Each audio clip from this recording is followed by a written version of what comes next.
video igiye kubereka uburyo umuntu ashobora gukoresha tuwarete mu buryo bwiza budashobora kukwanduza. Uburyo ushaka gukoresha tuwarete ntube wahakura microbe nibyo tugiye kugarukaho kuri iyi video, nibyo tugiye kuvuga. Ni ukuvuga ngo ahangaha mubona ahangaha turi mu bwogero, bufite tuwarete.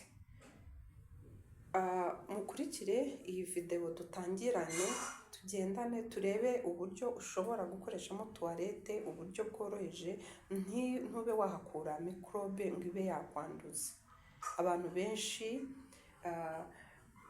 bamenyereye ko tuwarete igira umwanda utandukanye. Kwicara kuri tuwarete byanduza abantu mu buryo bumwe cyangwa se ubundi. Ese ni ubuhe buryo wakoresha tuwarete cyane cyane nk'izi ngizi zo mu nzu ntibe yakwanduza? Nibyo tugiye kurebera hamwe, uburyo bwo kwirinda umwanda wo kuri tuwarete. Ibi ngibi nibyo tugiye kugarukaho, tugiye kugendana, turatangirana turebe byose kugeza dushoje video yacu, hanyuma namwe mugerageze kugira ngo mwirinde umwanda uterwa na tuwarete. Tuwarete nicyo gikoresho cya mbere cy'ibanze giteza uburwayi. Niwo mwanda, niyo tuwarete ugira umwanda, microbe nyinshi zitandukanye zishobora guhita zihuta zikaba zakwanduriza ubuzima. Tudatinze rero mureke tugendane ijambo ku rindi, mukurikira iyi video murebere hamwe ni gute wakoresha tuwarete ntikwanduze, ukayicaraho ukumva ureka mfate po igihe ugiye kuyikoresha, igihe ushaka ko uyikoresha ntibe yakwanduza. Reka rero dutangire, aribyo dutangira tureba. Ahangaha ni ukuvuga ngo dufite isabune. Iyi ni isabune yabigenewe yo kogesha. Iyi ni isabune, dufite ibyogesho.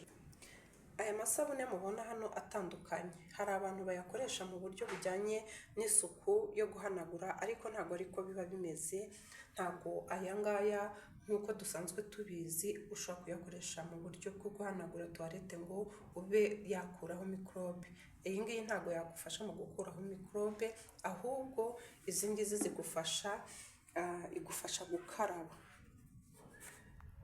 igufasha gukaraba intoki igihe.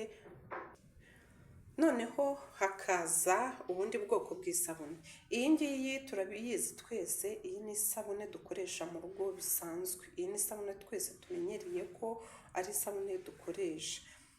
Ntabwo iyi ngiyi nayo ushobora kuyikoresha mu buryo bwo koza tuwarete, ntabwo byaba bikwiye. Mbere na mbere ukinjira muri tuwarete, ikintu ubanza kwitondera ni uburyo bwo kutinjiramo wambaye ibirenge. Bisaba ngo ube wambaye inkweto. Urabona ko iyi tuwarete yacu imeze neza, ifite amakaro, irasa neza, kandi harimo n'ubwogero. Murabibona harimo ubwogero nk'uko iyi video irimo kubitwereka. Ariko nubwo ubona imeze itya, ahangaha ntabwo bivuze ngo ube wakwinjira ukandagiye hasi n'ibirenge.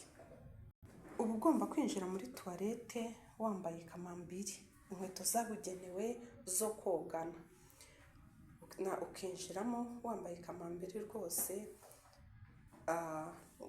ugasohokamo n'ubundi wambaye kamambiri. Ukaba hameze kose uba ugomba kwambara inkweto, ntabwo ushobora kuzikuramo ngo nuko harimo amakaro cyangwa se wogeje. Ubwo ni uburyo bwa mbere bw'ibanze. Tugiye gukomeza, hari n'amasabune. Ni ukuvuga ngo isabune yabigenewe yo koza tuwarete ni iyi ngiyi murimo mubona.